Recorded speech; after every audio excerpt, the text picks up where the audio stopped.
నాలుగో దశ ఎన్నికల ప్రచారానికి కొద్దిసేపటి క్రితం తెరపడింది. తెలుగు రాష్ట్రాల్లో ఎన్నికలు నాలుగో దశలో భాగంగా మే 13న పోలింగ్ జరగనుంది. ప్రచారం ముగియడంతో అన్ని ప్రధాన పార్టీలు పోల్ మేనేజ్మెంట్ పై దృష్టి సారించాయి. ఇక నాలుగో దశలో తెలంగాణ, ఏపీ సహా మొత్తం 10 రాష్ట్రాల్లో ఎన్నికలు జరగనున్నాయి. 96 లోక్సభ స్థానాలతో పాటు ఏపీలో అసెంబ్లీ ఎన్నికలు జరగనున్నాయి. నాలుగో దశ పోలింగ్ జరగనున్న నేపథ్యంలో 96 పార్లమెంట్ స్థానాల్లో 1717 మంది అభ్యర్థులు బరిలో ఉన్నారు.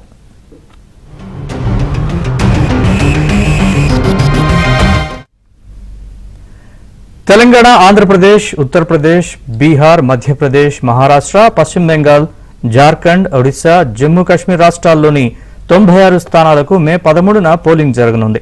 తెలంగాణలోని 17 లోక్సభ స్థానాల్లో అత్యధికంగా 525 మంది అభ్యర్థులు బరిలో నిలిచారు. ఇక ఆంధ్రప్రదేశ్లోని 25 లోక్సభ స్థానాల్లో 454 మంది అభ్యర్థులు పోటీలో ఉన్నారు.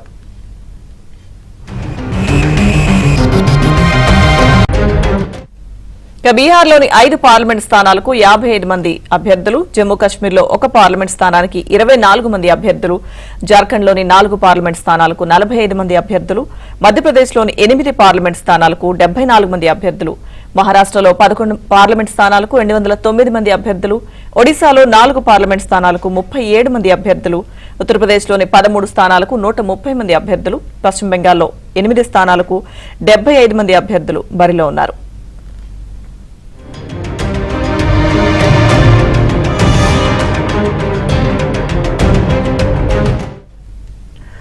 నాలుగో దశలో 5 కేంద్ర మంత్రులు, ఓ మాజీ ముఖ్యమంత్రి, 2 క్రికెటర్లు, 1 నటుడు సహా మొత్తం 1717 మంది అభ్యర్థులు తమ భవితవ్యాన్ని తేల్చుకోబోతున్నారు. లోక్సభ ఎన్నికల ఫలితాలు జూన్ 4న వెల్లడి కానున్నాయి. మొత్తం 96 స్థానాలకు 4264 నామినేషన్లు రాగా స్క్రూటినీ అనంతరం ఆ సంఖ్య 1970కి చేరింది.